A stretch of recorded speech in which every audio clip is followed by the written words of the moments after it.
हिमाचल राज्य के यहाँ बेटी का जन्म हुआ। हिमाचल राज्य जी इतने प्रसन्न, इतने खुश, इतने आनंद में हैं कि खूब मिठाइयाँ बंटवा रहे हैं, खूब सबको बांट रहे हैं। खूब आनंद में पूरा हिमाचल सजवा दिया कि आज मेरे घर बेटी ने जन्म लिया है। और कई लोग मुंह ऐसे बना लेंगे बेटी के नाम से कि ऐसे लगता है छोरी नहीं चोरी हो गई हो, है ना।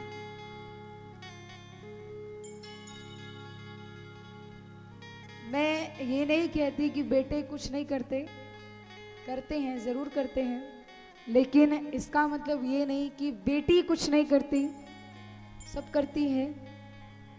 एक बड़ा अच्छा भाव है, लिखते हैं कि अगर बेटा वारिस है, अगर बेटा वारिस है लेकिन बेटी पारस है, अगर बेटा मान है तो बेटी अभिमान है, अगर बेटा वंश है तो बेटी भी आपका ही अंश है, आपने ही उसे जन्म दिया है, इस धरती पर लेकर आए हैं।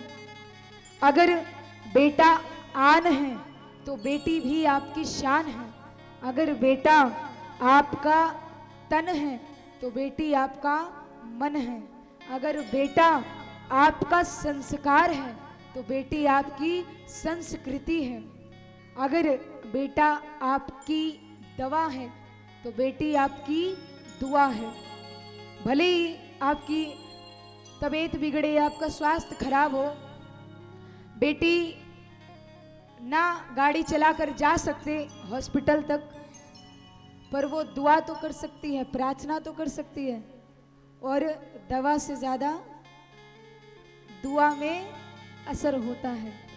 बेटा अगर दवा है तो बेटी दुआ है, बेटा अगर शब्द है तो बेटी उस शब्द का अर्थ है, अगर बेटा आपका गीत है तो बेटी आपका संगीत है। कभी भी उनको कम मत आंकिएगा। आजकल ऐसा कोई भी क्षेत्र नहीं, ऐसी कोई भी फील्ड नहीं जिसमें महिलाएं, जिसमें बेटियां ना हो, बढ़ चढ़कर हैं।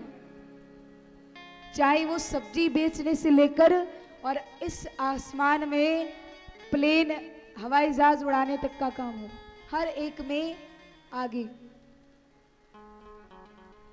और पहले तो भ्रूण हत्याएं होती थी, बहुत होती थी, पर आजकल बंद हो चुकी हैं, पूरी तरह नहीं, पर समाज बहुत विकसित है, बहुत पढ़ा लिखा समाज हो रहा है आजकल। गांव-गांव में शिक्षा जा रही है, बेटी बढ़ाओ बेटी बचाओ अभियान चल रहे हैं। तो इसके चलते सभी लोग अपनी बेटियों को आगे ला रहे हैं, पढ़ा रहे हैं, लिखा रहे हैं, उनको अपने पैर पे खड़ा कर रहे हैं। और देखिए, बात उसको खड़ा करने या उसको आगे बढ़ाने की नहीं है, बात है एक जीव जिसको आपने अभी तक देखा भी नहीं, उसकी हत्या कर देना, भ्रूण हत्या। जो जीव आपकी कोख में पल रहा है उसको मार देना, बेकसूर होकर भी, उसकी कोई गलती ना होते हुए भी उसकी जान ले लेना, उसके प्राण ले लेना, किसने हक दिया आपको? किसी ने भी नहीं। और जब वो जीव मरता है, जब कट कट के गिरता है, तो वो आशीर्वाद नहीं देता कि अच्छा हुआ तुमने फेंक दिया, वो श्राप देकर जाता है कि देखना, जिस बेटे के लिए तुमने इस बेटी को कोख में ही मार दिया, इसी में इसका नाश कर दिया, वही बेटा तुम्हें एक दिन वृद्धाश्रम घर से निकाला देगा। बहू के आते तुम्हारा चर्चा खत्म। एक बार एक माँ बेटे रहते थे और उस बेटे की शादी हुई, बहू आई, थोड़े दिन ठीक था, थोड़े दिनों बाद जैसे ही बहू का सिक्का जमा, वैसे ही माँ को घर से निकाल दिया गया। माँ को वृद्धाश्रम छोड़ आए।